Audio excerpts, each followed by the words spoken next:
This is the new Lotus Emeira, and it's a little bit like a budget Ferrari F8 Tributo, because what you have here is a mid-engine sports car that looks rather like the Ferrari. However, because it starts at £60,000, it's actually a third the price of that Italian supercar. Now in this video I'm going to tell you everything you need to know about this new Lotus. I'm going to talk you around the design, the interior, I'm going to see what it's like to drive, and I'm going to hoon it about a bit, because I'm Matt Watson and you're watching Car Wow.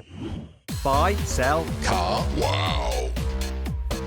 Let's start this video by talking about the engines. So you'll be able to get the Emeira with two choices. One is this. It's a 3.5 litre supercharged V6 from Toyota. Puts out 400 horsepower and 420 newton meters of torque. It drives the rear wheels via a 6-speed manual gearbox. You can do 0 to 60 in 4.3 seconds and will hit 180 miles an hour. You can actually get this engine with a torque converter auto if you're completely stupid, so don't do that. The other engine choice is the 2 litre 4-cylinder turbo petrol from the Mercedes AMG A45S. In that car, that engine produces 421 horsepower, but Mercedes has down-tuned it for Lotus. So here in the Emeira, it puts out 360 horsepower and 430 newton meters of torque. Drives the rear wheels yet again, but by an 8-speed dual-clutch automatic gearbox with launch control, and the result of that means it's actually quicker to 60 miles an hour. The AMG-powered car can do 0 to 60 in 4.2 seconds, though top speed is slightly slower than the V6 at 176 miles an hour. Now, which engine would you go for? Put a pin comment and I want you to vote to let me know.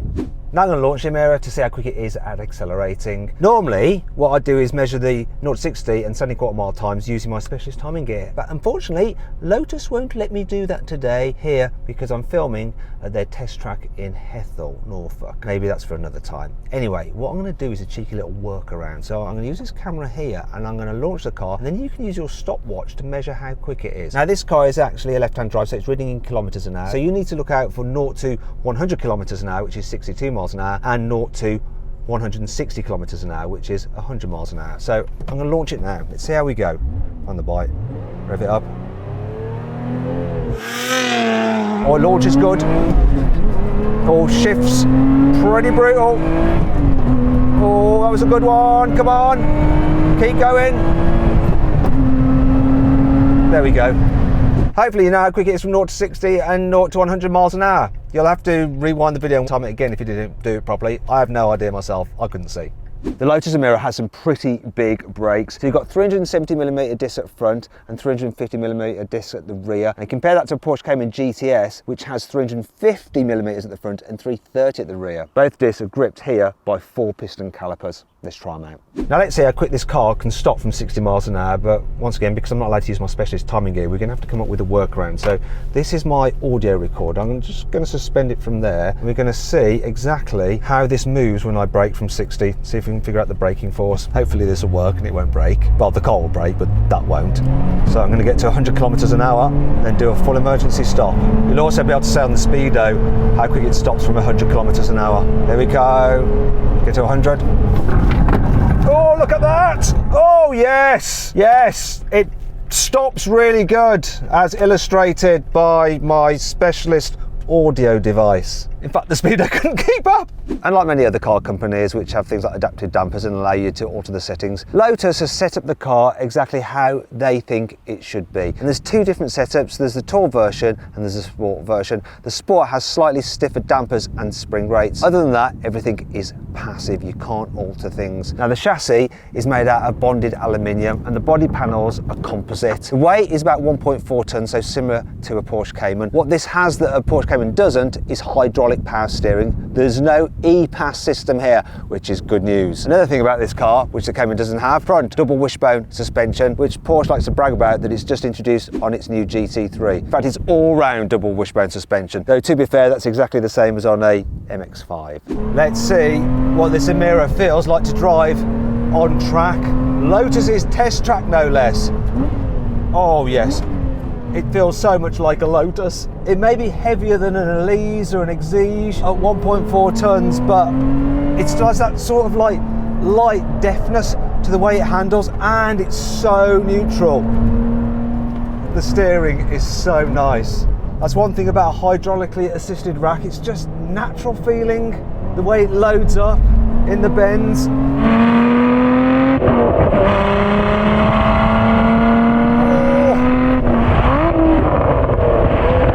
Gear shift It's got a solid shift to it. You have to be really direct and positive with it because it's quite chunky, but really ultimately it comes down to the handling and the balance on this thing is so good. So have Lotus built a fine handling car?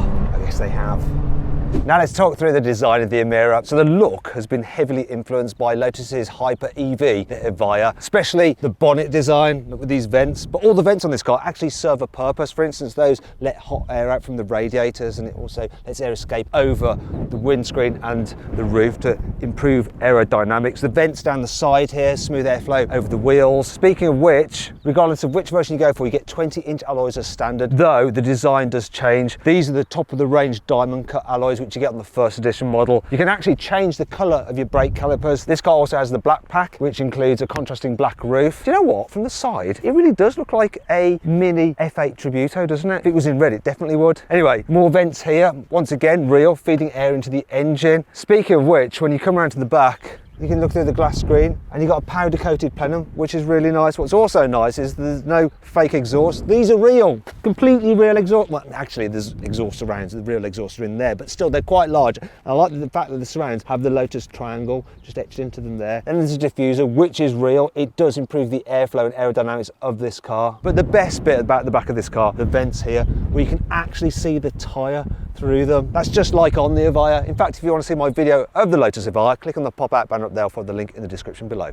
One of the things that's always let Lotuses down in the past, when you compare them to something like a Porsche Cayman, is the fact that the interiors were just a little bit basic and not that well made. Well, that has completely changed now. The interior of this Emeera is really impressive. I mean, we've got leather everywhere in this car, and it's two-tone. You can change the different colours as well. Just feels really expensive. I'm amazed with what they've done. And you've got the tech as well. So you've got a big digital driver's display, big central screen here as well. Now, I think it's a little bit dark in terms of the colour schemes they've gone for, but the main driver's screen, you can cycle through different information, control your stereo. You can also have your sat nav in there, but you're not going to be using normal sat nav. You're just going to plug in. Well, actually, you're not even going to plug in because this car has Apple CarPlay and Android Auto, which are wireless, and you get full widescreen for your Android Auto. You don't get that on many cars, to tell you the truth. Sometimes they cut it off with little black bits at the side. Really impressed with that. I'm also impressed with the feel of the materials, like Alcantara on the steering wheel. They can have leather, got a little center stripe there, which you can have in different colors, which is ideal if you're on track a lot. Yeah, it just feels really nice, and it's practical as well. So look, right, you've got some decent sized door bins, which will fit a big bottle.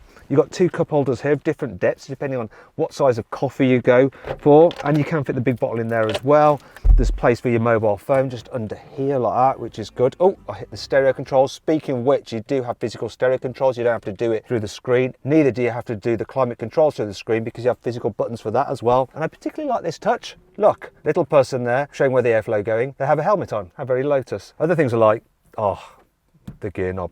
Just feels really expensive. Anodized aluminium. You got a little flap covering the starter button to make it feel even more sporty. Speaking of which, these sport seats are really nice, and the driving position is great as well, with loads of adjustment in the steering wheel, which you don't often get in sporty cars. Tell you what you also don't often get in sporty cars, and that is decent practicality. So you've got some more storage under here, two USBs there. There's another USB just under here as well. You've got a decent sized glove box as well. Look at that. And behind the seats, there's some more storage. These are the top of the range 12-way electrically adjustable seats, but as standard you get 4-way electrically adjustable seats. This car also has the upgraded KEF sound system with 10 speakers. As standard you get 7 speakers. Let's continue with practicality, because that's what really matters on sports cars like this, right? Now it does actually, because if you want to go on a holiday, you need enough space for your suitcases. So I'm going to actually see how big it is by trying to get into it. Oh. Yes, ultimate boot test. So yeah, I can sit in here, but it's only 151 litres. If you need to carry lots of stuff and you want a rear wheel drive sports car, you might want to check out a Ford Mustang, and you can watch my full in-depth video review of that car by clicking on the pop-out banner up there, or follow the link in the description. And that brings me on to 5 annoying things. 5 annoying things about the Lotus Emeera. Piano black plastic may look all shiny when it's new, but it scratches really easily. I mean, look on this particular car, there's already some very visible scratches, and I will just do my head in.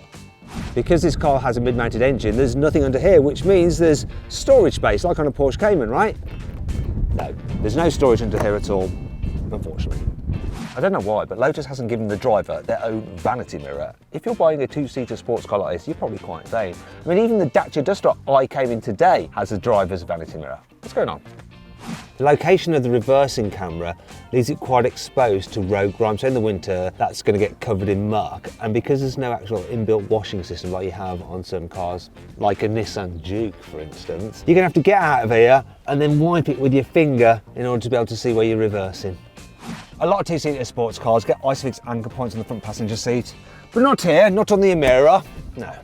Thankfully, this car has plenty of cool features to help make up for all this. The infotainment screen shows some key performance data, so you can monitor your tyre pressure, which is really handy when you're on track. You've also got a G meter, and you can see your power, torque and boost figures, but also, look, we have a lap timer, so you can see how well you're doing when you're going around a circuit.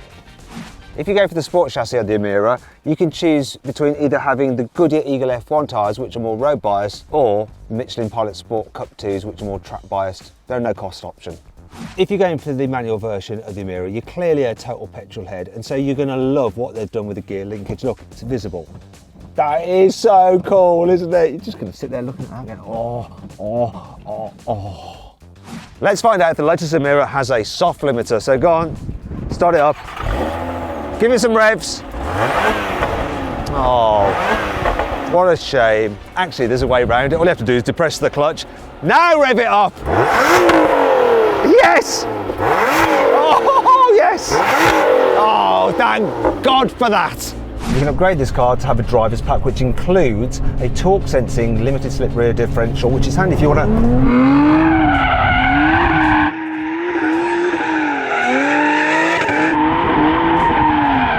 around. So this new Lotus is definitely good fun, but you know, I was expecting that. It's a Lotus, right? What about using it as a daily driver? It really is easy to live with. The first thing is the interior, it's just lovely. The fact that you've got a low dash also means that you get great forward visibility, just like in an Elise really. But this is a much nicer cabin to spend time in, and for just general daily driving, it's easier to live with than an Elise. Be that getting in and out of it, or just, you know, pootling around. The suspension in this car does that thing where the faster you go, the better the ride quality gets. This is where the Amira really shines. A twisty country road really has that Lotus DNA in it, the way it steers, the way it's just balanced through a corner, though you got lots of grip, and the way it just deals with horrible British bumps. It's got that Lotus magic.